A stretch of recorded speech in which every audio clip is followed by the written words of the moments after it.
Hi friends, చాలా సింపుల్గా పూరి ఇంకా పూరి కర్రీ రెసిపీ చూద్దామా. పూరి హెల్తీగా గోధుమ పిండితో చేసుకుందామా. దానిలోకి ఎంతో టేస్టీగా ఉండే రెస్టారెంట్ స్టైల్ పూరి కర్రీ కూడా చూద్దాం. పూరి చేసుకుందాం.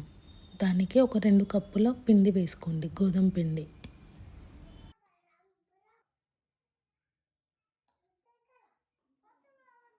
కొంచెం సాల్ట్ వేసుకోండి. కొంచెం షుగర్ వేసుకోండి. ఒక 2 స్పూన్ల ఆయిల్ వేసుకోండి. వేసుకొని ఒకసారి మంచిగా కలుపుకోండి.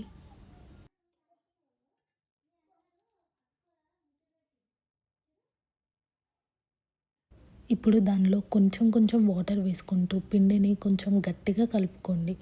మరీ మెత్తగా కలుపుకోవద్దండి. మంచిగా కలుపుకున్న పిండిని ఒక 15 మినిట్స్ సైడ్కి పెట్టుకోండి. అప్పుడు పూరీలు అనేది చాలా బాగా వస్తాయి. ఇప్పుడు ఒక ప్యాన్ పెట్టుకొని దాంట్లో ఆయిల్ వేసుకోండి.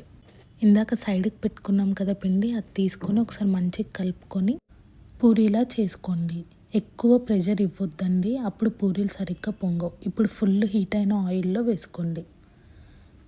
ఒక గరిటె తీసుకొని జస్ట్ నార్మల్గా ప్రెషర్ ఇవ్వండి, ఎక్కువ ప్రెస్ చేయకండి. చూసారు కదా పూరీలు ఎలా పొంగుతున్నాయో. ఇప్పుడు పూరి కర్రీ చేసుకుందాం. ముందుగా ఆలూస్ తీసుకోండి. వాటిని మంచిగా కట్ చేసుకోండి. వాటిలో కొంచెం సాల్ట్ వేసుకొని వాటర్ వేసుకొని బాయిల్ చేసుకోండి.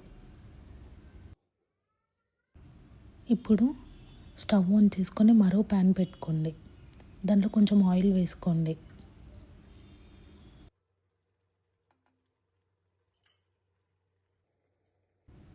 కొంచెం ఆవాలు, జీలకర్ర, మినపప్పు, శనగపప్పు వేసుకోండి. 3 ఎండుమిర్చి లేదంటే పచ్చిమిర్చి, మీ ఇష్టం అండి, ఏదైనా వేసుకోవచ్చు. 2 కూడా వేసుకోవచ్చు, మీ కారానికి తగ్గట్టు. దాంట్లోనే కొంచెం కరివేపాకు వేసుకోండి. ఈ స్టేజ్లోనే కొంచెం పసుపు కూడా వేసుకోండి. నేను వేయడం మర్చిపోయాను, అందుకే నేను లాస్ట్కి వేసుకున్నానండి. ఒక 2 ఆనియన్స్ వేసుకోండి. దానికి సరిపడా వాటర్ వేసుకోండి. వాటర్ మంచిగా బాయిల్ అవ్వాలండి. ఇప్పుడు శనగపిండిలో వాటర్ వేసుకొని కలుపుకోండి.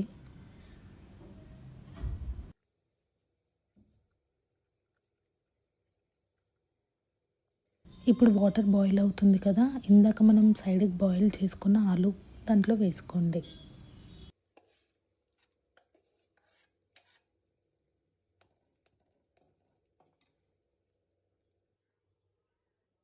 శనగపిండి వాటర్ కలిపి పెట్టుకున్నాం కదా, అది కూడా దాంట్లో వేసుకోండి. సరిపడినంత సాల్ట్ వేసుకొని మంచిగా కలుపుకోండి. కర్రీ మొత్తం దగ్గరికి అయ్యే వరకు వెయిట్. పూరి కర్రీ దగ్గరికి అయింది కదా, అంతే అండి. ఎంతో సింపుల్గా restaurant style puri curry ready. Thanks for watching. Please do subscribe our channel. ఇంకా ఏ రెసిపీస్ చేయమంటారో నాకు కమెంట్ చేయండి.